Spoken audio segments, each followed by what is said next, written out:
हम सबके भीतर क्षमताओं का असीम भंडार है, बस अपनी अज्ञानतावश हम उसे पहचान नहीं पाते और स्वयं को इतना कमज़ोर समझकर दूसरों की सहायता की प्रतीक्षा करते हैं।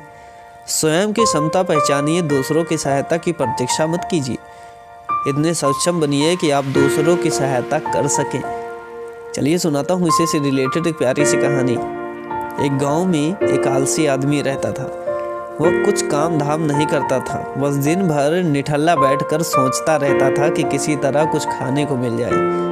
एक दिन वह यूं ही घूमते घूमते आम के एक बाग में पहुंच गया। वहां रसीले आमों से लदे कई पेड़ थे।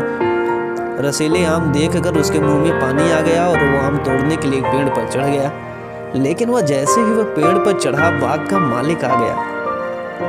बाग के मालिक को देख आलसी आदमी डर गया और जैसे तैसे पेड़ से उतरकर वहां से भागा।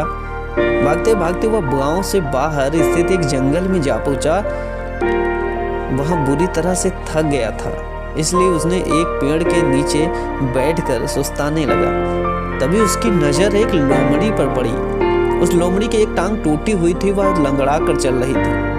लोमड़ी को देख आलसी आदमी सोचने लगा कि ऐसी हालत में भी इस जंगली जानवरों से भरे जंगल में ये लोमड़ी बच कैसे गई, अब तक इसका शिकार कैसे नहीं हुआ। जिज्ञासा में वह एक पेड़ पर चढ़ गया। वहां बैठकर देखने लगा कि अब इस लोमड़ी के साथ आगे क्या होगा।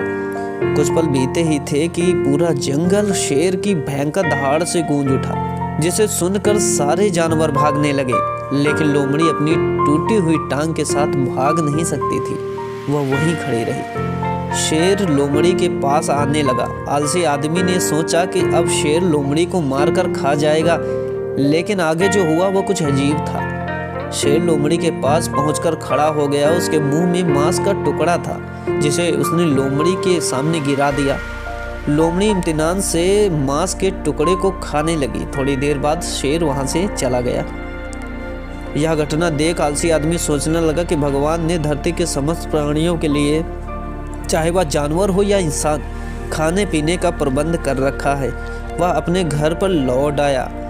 घर आकर वह 2-3 दिन तक बिस्तर पर लेटकर प्रतीक्षा करने लगा कि जैसे भगवान शेर के द्वारा लोमड़ी के लिए भोजन भिजवाया था, वैसे ही उसके लिए कोई न कोई खाने पीने का सामान ले आएगा। लेकिन ऐसा कुछ नहीं हुआ। भूख से उसकी हालत खराब होने लगी। आखिरकार उसे घर से बाहर निकलना ही पड़ा। घर से बाहर उसे एक पेड़ के नीचे बैठे हुए एक बाबा दिखाई पड़े। वह उनके पास गया और जंगल का सारा वृत्तांत सुनाते हुए वह बोला, बाबा जी, भगवान मेरे साथ ऐसा क्यों कर रहे हैं? उनके पास जानवरों के लिए भोजन का प्रबंध है, लेकिन इंसानों के लिए नहीं। बाबा जी ने उत्तर दिया, बेटा, ऐसी बात नहीं है। भगवान के पास सारे प्रबंध हैं, दूसरों की तरह तुम्हारे लिए भी। लेकिन बात यह है कि वे तुम्हें लोमड़ी नहीं, शेर बनाना चाहते हैं।